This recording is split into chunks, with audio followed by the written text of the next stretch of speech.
వెనుకొండ పట్టణంలోని వైఎస్ఆర్ కాంగ్రెస్ పార్టీ కార్యాలయం నందు నేడు భారత రాజ్యాంగ నిర్మాత డాక్టర్ బిఆర్ అంబేద్కర్ జయంతి సందర్భంగా వారి చిత్రపటానికి పూలమాలలు వేసి ఘన నివాళులర్పించారు. వెనుకొండ శాసనసభ్యులు బొల్లా బ్రహ్మనాయుడు తనయుడు యువ నాయకులు బొల్లా గిరిబాబు వారితో పాటు నియోజకవర్గ స్థాయి నాయకులు తదితరులు పాల్గొన్నారు. అంబేద్కర్ గారి జయంతి సందర్భంగా మన ఎమ్మెల్యే గారి ఆధ్వర్యంలో మన పార్టీ ఆఫీసులో చేసుకోవడం చాలా సంతోషం.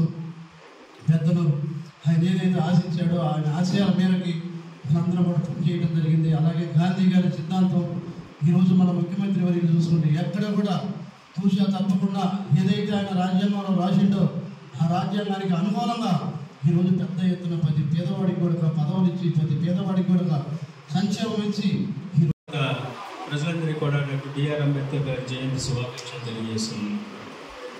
ప్రతి సంవత్సరం కూడా ఆ మహానుభావుడు జయంతి వర్ధంతి కార్యక్రమాన్ని పెద్ద ఎత్తున మన వైఎస్ఆర్ కాంగ్రెస్ పార్టీ కార్యాలయంలో నిర్వహించుకోవడం మన అలవాటు. ఆ పెద్దలు చూపిన మార్గంలో మనం నడవాలని, ఆ రోజున ఆయన నిర్దేశించిన మార్గంలో మన అడుగులు ఉండాలని, భావి భారతం అంతా కూడా అంబేద్కర్ అడుగుజాడల్లో నడవాలని చెప్పేసి ఈ సందర్భంగా కోరుకుంటున్నాను.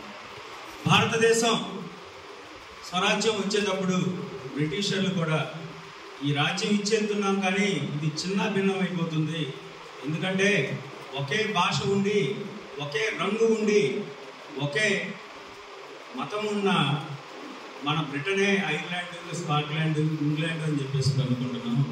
ఇక్కడ భిన్న సంస్కృతులు, దాదాపు 35 భాషలు, దాదాపు 100కు పైగా జాతులు, ఇంత భిన్న సంస్కృతి ఉన్న వీళ్ళు ఎట్టి పరిస్థితుల్లోనూ కలిసి ఉండే మార్గమే లేదని చెప్పేసి చాలా హేళనగా వెళ్ళిపోయారు. అందరికీ నమస్కారం. ఈరోజు బాబాసాహెబ్ అంబేద్కర్ గారి జయంతి సందర్భంగా ఇక్కడికి వచ్చిన ఆయన అభిమానులు, మన నాయకులు, కార్యకర్తలు అందరికీ కూడా పేరు పేరున ధన్యవాదాలు. ఈరోజు మన భారత రాజ్యాంగ నిర్మాత డాక్టర్ అంబేద్కర్ గారి ఆశయాల కోసం ఆయన ఎంతోమంది పేద బలహీన వర్గాల వారి కోసం ఆయన ఆశయాలను రూపొందించారు.